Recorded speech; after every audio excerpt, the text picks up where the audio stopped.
Estamos aqui no Pod Feeling, o Niterói Cast especial da Festa Internacional de Literatura de Niterói. E hoje temos a honra de receber três imortais da Academia Brasileira de Letras, Rosisca Darcy, Geraldo Carneiro e Antônio Torres. Muito prazer, é uma honra recebê-los aqui hoje. E a gente pode começar falando do Darcy Ribeiro, que é o grande homenageado da FLIM desse ano. E ele sempre falou muito da importância da escola na formação e na emancipação do povo brasileiro. E eu queria perguntar para vocês qual foi o papel da escola na vida de vocês para se tornarem escritores e como leitores também.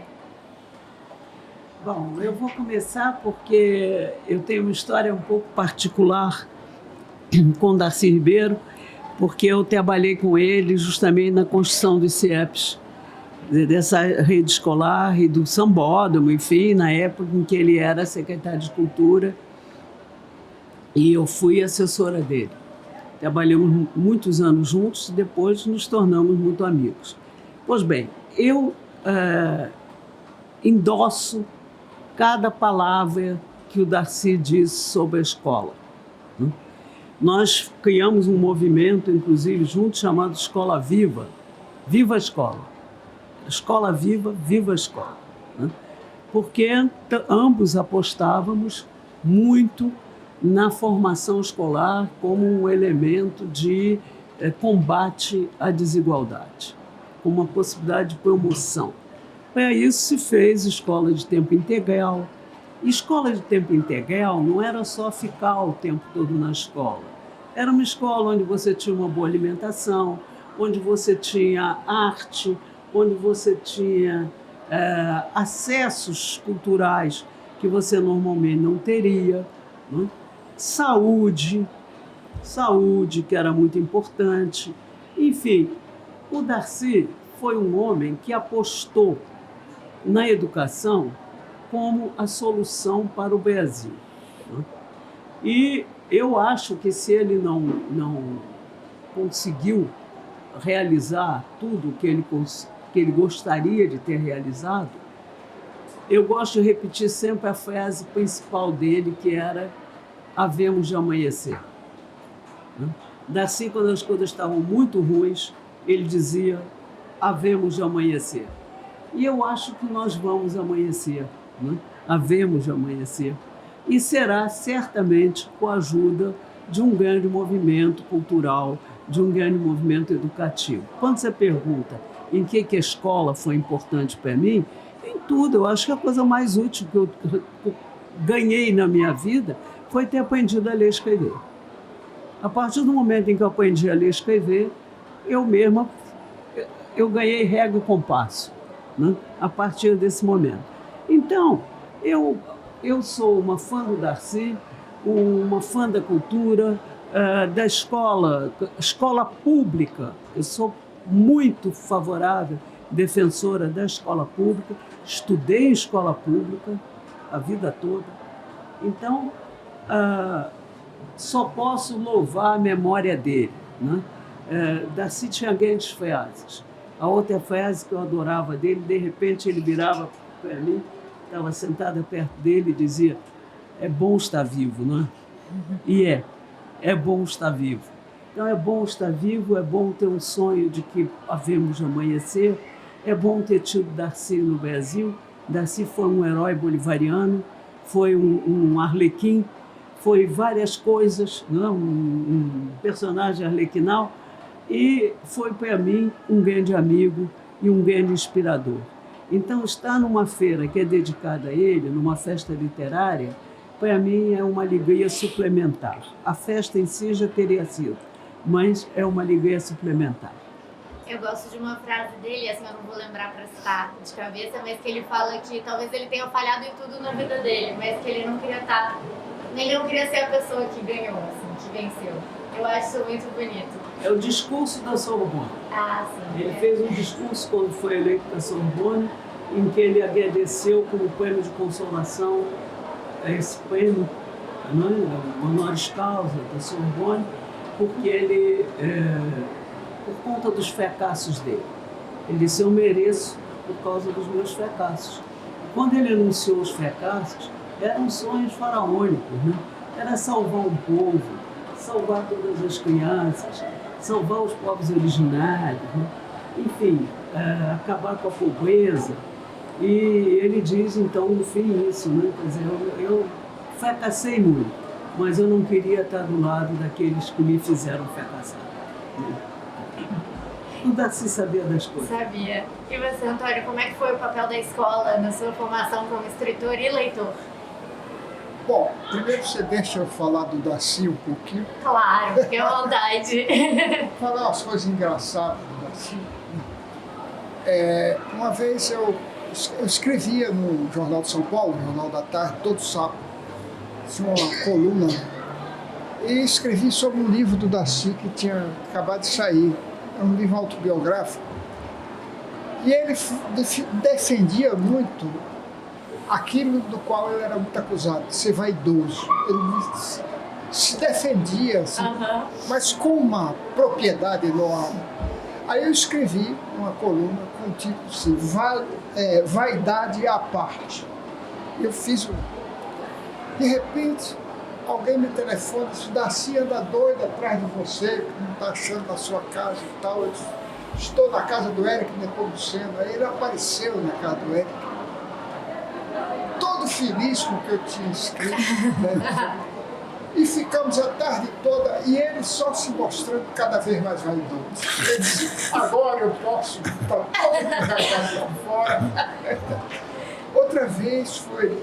Tem uma série de histórias engraçadas, mas para encurtar. Pode contar, Um jantar na casa do Antônio Aires, ele estava também. Aí na saída, ele vira para mim e disse assim, eu estou zangado com isso. Muito zangado. Por que, Darcy? Olha, eu sou vice-governador desse estado e fico lá naquele gabinete e você nunca me telefonou. Eu disse, Darcy, eu nunca telefonei para não te aborrecer, eu sei que você está trabalhando. Aí disse, puxa vida, mas se os amigos não ligam para a gente, de que vale a pena ser vice-governador? Era isso, Darcy. Era uma figura fantástica. Uma coisa, um dia que ele escreveu um romance, me mandou, eu elogiei muito o romance dele, ele disse, Antônio, eu acabei de descobrir que na América Latina o que conta mesmo que o escritor é romance. Ele estava todo feliz de ter publicado o romance. Que é um sucesso. Maíra, né? Maíra, né? E aí, bom, escola. Se eu estou aqui com vocês, nesta bela festa literária de Niterói, eu devo à escola. Né? E se eu tive uma escola, eu devo a um Darcy Ribeiro baiano, que foi o Anísio Teixeira. grande figura. Né? Que foi o homem que levou a escola para tudo quanto era biboca do estado da Bahia. Todo lugar, sem rádio e sem notícia das terras civilizadas, havia uma escola feita por Darcy Ribeiro, padronizada.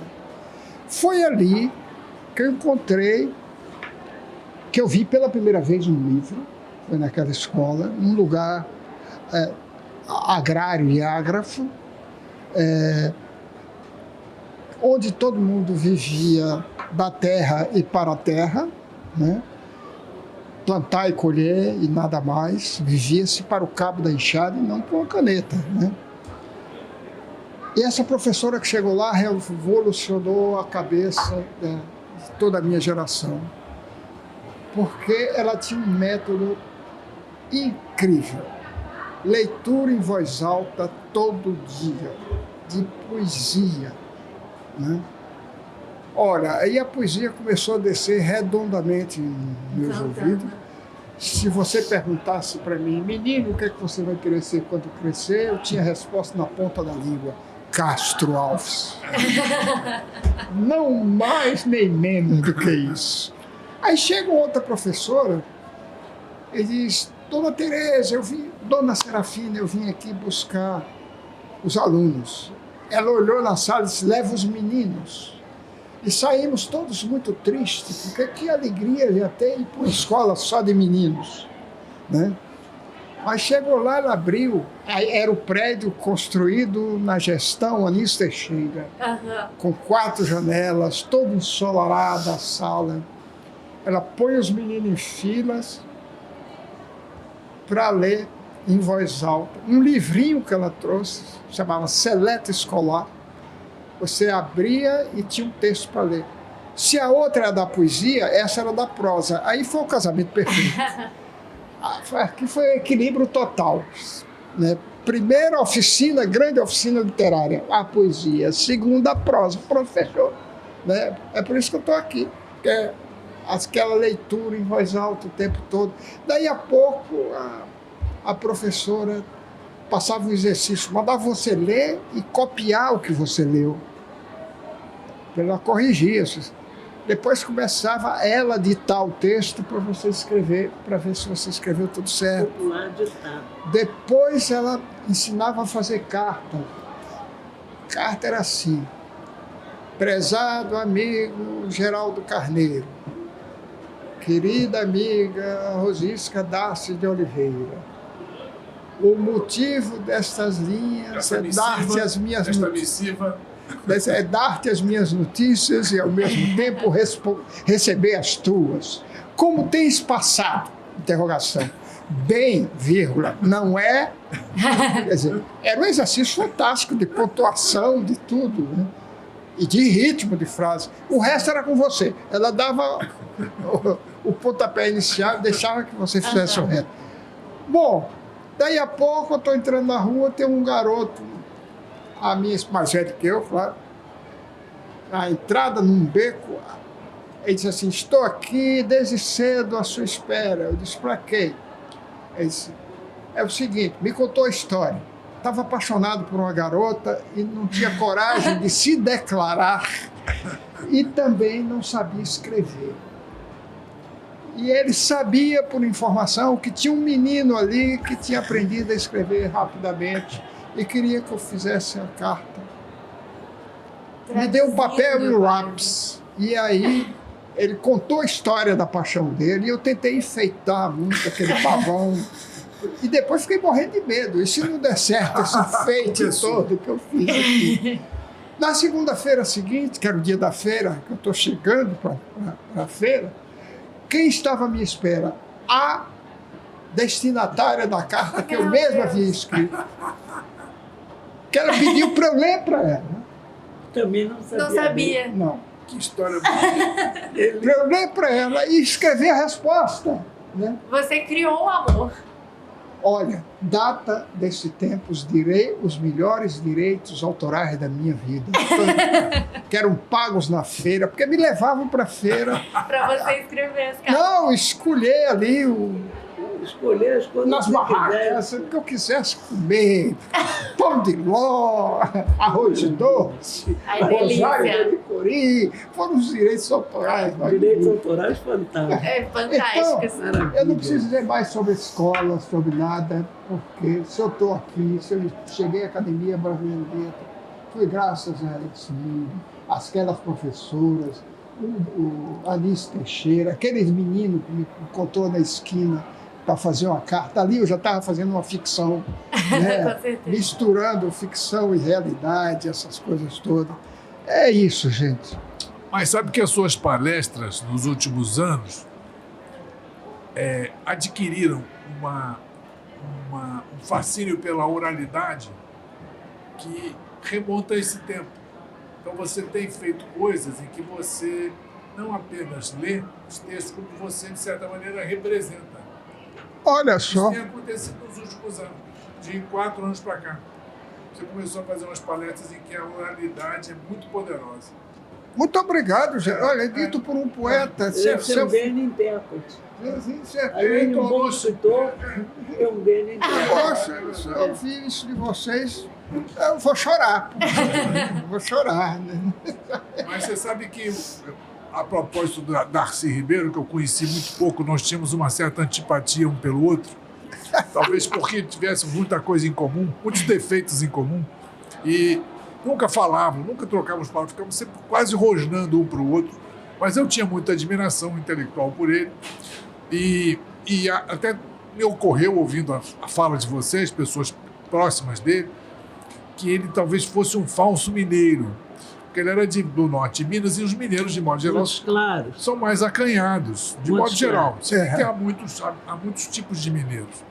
Dizem que há 4 tipos de mineiros inteiramente diferentes. Mas então ele era um falso mineiro. Eu acho que ele era um mineiro meio baiano, porque ele gostava muito de se amostrar, como dizem os baianos. Ele era um amostrado.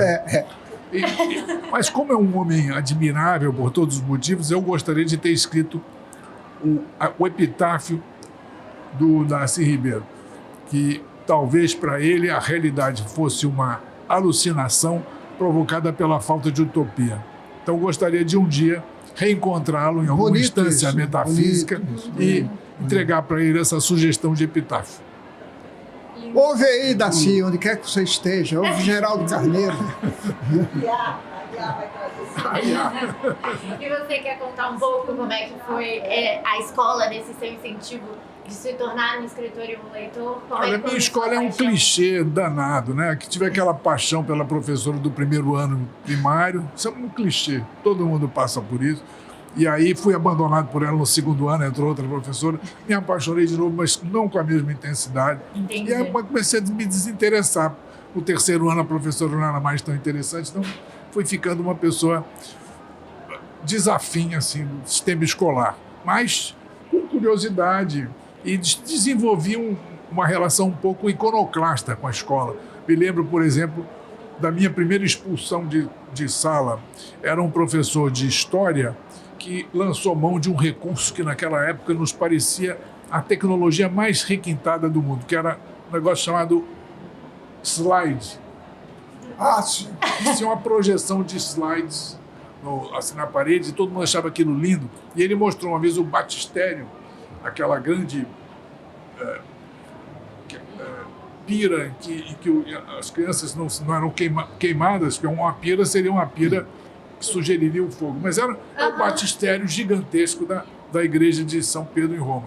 Aí o professor de história perguntou, vocês sabem o que é isso? Eu levantei o dedo e disse assim, eu sei, professor. O que é? Eu disse assim, é um mictório papal. Aí fui expulso de sala. Aí adquiri esse hábito de ser expulso sistematicamente. Eu consegui 3 ou 4 vezes ser expulso da sala. Consegui ser expulso do colégio acusado de abuso contra menores. Eu fui flagrado por um delator que me viu aos beijos com uma menina. Eu era um menino já grande, de uns 13, 14 anos, e a menina tinha uns 10 anos e era muito baixinha. E aí houve um inquérito no colégio, o colégio meio fascistoide, e aí eu estava ali no meio daquele processo inquisitorial e minha mãe, num rasgo de inteligência, disse assim, peraí, por acaso a menina seria essa aqui? Chamou a menina, era minha irmã. Então estava aquele irmão chato que corre atrás da irmã, dá beijo com a irmã não quer o beijo do irmão, aquela brincadeira de irmão. Aí esclareceu-se que não havia abuso nenhum, mas aí minha mãe ficou indignada e eu fui transferido de um colégio religioso para uma escola fundada pela mãe de Antônio Carlos Jobim, Colégio Brasileiro de Almeida, que era o que se chamava naquele tempo uma boate. Uma boate. Eu me sentia assim em Amsterdã, nos anos dourados de Amsterdã, e aí percebi que a escola podia ser um lugar em que você se divertia, adquiria uma espécie de conhecimento que não era necessariamente canônico e que não era necessário que você fosse subjugado por uma razão esmagadora. Aí, a partir de então, me encantei pela escola. Aí fui para a universidade, fui para outra universidade. Mas a iconoclastia permaneceu, jamais me formei. Cumpri todas as cadeiras do mestrado e do doutorado, mas jamais fiz as cadeiras obrigatórias. Quando fui dar aula na universidade, me perguntaram, cadê seu diploma? Eu falei, que diploma? Até hoje não tenho diploma. Isso, em suma, sou um ignorante que tem grande apreço pela escola. Isso é incrível, porque eu queria te perguntar, justamente porque você tem essa variedade de gêneros e eu acho que você brinca com a palavra em muitos lugares. E trazer uma feira de literatura, uma festa de literatura, é um pouco colocar a palavra e os livros no social. Então eu queria que você falasse qual você vê a importância de colocar a literatura numa festa assim e ter esse momento para deixar o livro menos isolado, menos nessa coisa das regras e na coisa de ficar sozinho lendo e trazer para a gente compartilhar. É fabuloso. Antônio, que tem uma experiência, Rosis, que eu temos uma vida um pouco mais sociável assim, no ato de escrever, mas Antônio, que é um escritor que passou a vida trancado diante de uma folha em branco, bem que a folha em branco já foi revogada há algum tempo, já temos outros instrumentos para expressar a nossa criação. Mas acho que é uma alegria, e engraçado que um país como Portugal, que era um país muito triste, soturno, e de repente floresceu com a Revolução dos Cravos, e hoje em dia tem mania de feiras literárias, tem cada cidadezinha de Toda Portugal semana eu recebo um convite para uma festa lá. toda cidadezinha, Olha. cidades de 30, 40, 50 mil pessoas com feiras literárias. Então é lindo você descobrir que A questão de 2 anos eu fui a 3 dessas festas. Pois é. É lindo que haja esse movimento, e o Brasil adotou isso. Sempre existia já, mas era uma coisa menor, era raro. Tinha 2 ou 3 feiras literárias importantes. Com exceção das festas da Jornada Literária de Passo Fundo. Passo Fundo já Essa era tem 40 anos, sempre, 40 anos. Mas é muito longe. Eu, por Mas exemplo, eu acho que está se descobrindo que uma feira literária não acontece só no dia em que ela acontece. Uma festa literária transforma uma cidade. Uma cidade, se for uma cidade pequena, por exemplo, é um acontecimento tal que penetra por um ano aquele lugar. E mesmo numa cidade maior, como uma cidade como Niterói, isso aqui vai durar muito mais do que a semana em que ele está se passando. Porque isso é um evento que é seminal. Quer dizer, é uma coisa que se planta e que depois vai se desenrolando entre pessoas que vão comprar livros, pessoas que vão discutir de livros, que vão querer pensar uma feira num outro lugar. Enfim, isso tudo vai se desdobrando e está acontecendo um grande movimento cultural em torno do livro, em torno dessa ideia da literatura, do livro, das revistas, de tudo que se escreve. Então, eu acho que isso é um sintoma de vitalidade no Brasil, de vitalidade cultural no Brasil, que nós devemos prestar atenção nisso. Isso é uma coisa importante que está acontecendo. Feira literária, festa literária hoje, Brasil afora, é um sintoma de vitalidade cultural. Eu acho. E essa aqui está animadíssima. Tá ótima. Essa feira Conta mais, o que você está achando, o que vocês viram hoje aqui, como é que foi a receptividade do público na mesa de vocês? Olha, foi muito boa. Eu acho que as pessoas têm uma disponibilidade para ouvir, que é de uma grande generosidade, não é? As pessoas ouvem com muito interesse, não é? Nós tínhamos o que contar, porque nós viemos para falar de uma revista que é uma revista interessante. Então foi um encontro, um bate-papo entre nós e eles, que foi como tem que ser. Eu acho que até a feira literária tem que ser exatamente assim, uma coisa mais descontraída, né? Que desmistifica um pouco os imortais que vieram aqui, não é? Aproxima do público, aproxima do leitor. Eu sou fã de feira literária, eu acho que só faz bem, só tem interesse, e eu desejo que essa aqui cresça cada vez mais, se torne entre na agenda da cidade, qualquer que seja o momento, qualquer que seja a política, que ela entre na agenda da cidade. Com certeza, acho que todo São os mundo meus tem, votos. Com certeza. E você, o que você tem achado da Flink? Você já conhecia Niterói? Já tinha vindo da cidade mais vezes? Minha mulher foi a professora da UF, Olha. até se aposentar, né? E muito ligada aqui, gosta muito daqui. E eu via muito aqui no passado, a UF me convidava muito. fazer E a gente está aqui do ladinho. palestra, aqui bem do lado. Eu achei um charme isso aqui tudo. Eu já de cara você vê a movimentação, sente o sucesso, sente o interesse público, todo a cara da festa literária está bonita, está uma cara sorridente, está uma cara colorida, né? Tá, tudo colorido, tudo bonito. E é isso que a Rosisca falou, eu tenho rodado muito por esse país e tenho voltado de cada festa otimista, quer dizer, ou menos deprimido do que quando leio as pesquisas sobre nossos baixos índices de leitura, né? Que é um quadro real brasileiro que parece incontornável. Mas cada vez, por exemplo, esse ano eu fui a uma festa literária numa cidade chamada Santo Antônio de Jesus, num colégio chamado Santo Antônio, e o dia todo vendo a participação daqueles meninos e meninas subindo ao palco para interpretar textos de obras literárias, uma coisa fantástica, com uma criatividade enorme naquelas interpretações. Vou a uma festa literária num lugar chamado Serrinha, lá no sertão, e vejo aqueles meninos tudo com o livro na mão, entrando no auditório, quer dizer, aí você volta dizendo assim, há algo que se move também nisso.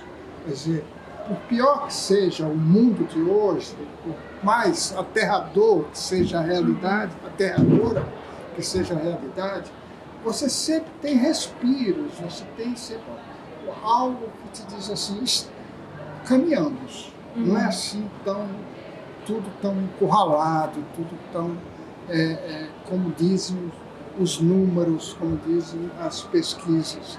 Há o outro lado aí que se move. E se deve também a essa movimentação das próprias prefeituras, dos secretários de cultura, dos curadores dessas festas e de quem organiza. Eu sei que não vivemos num mundo nas mil maravilhas, mas também não estamos em nenhum purgatório para aí, né? Sabe? É isso aí. Entre uma coisa e outra, e essa outra coisa nos dá material para escrever, para fazer revista, para fazer. Tá aqui, se vocês querem falar um pouco da revista, que foi justamente o que vocês vieram tratar aqui na mesa, a revista que você queria mostrar e vocês trataram na mesa de vocês, falar um pouco sobre ela? Olha, Revista Brasileira. A Revista Brasileira é a revista literária mais antiga do Brasil. Tem mais de 100 anos. A academia foi fundada na sede da Revista Brasileira. Por aí você vê como ela é antiga.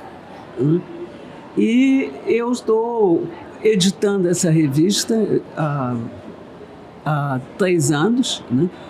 Com uma ajuda decisiva da Cristina Aragão, que está sentada aqui atrás, né?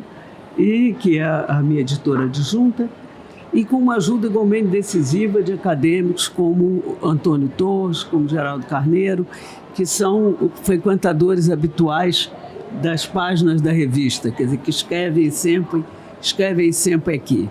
Essa revista tem um projeto, ela é uma revista escrita por brasileiros, que fala do Brasil, que discute o Brasil, que conta o Brasil e que aposta no Brasil, né?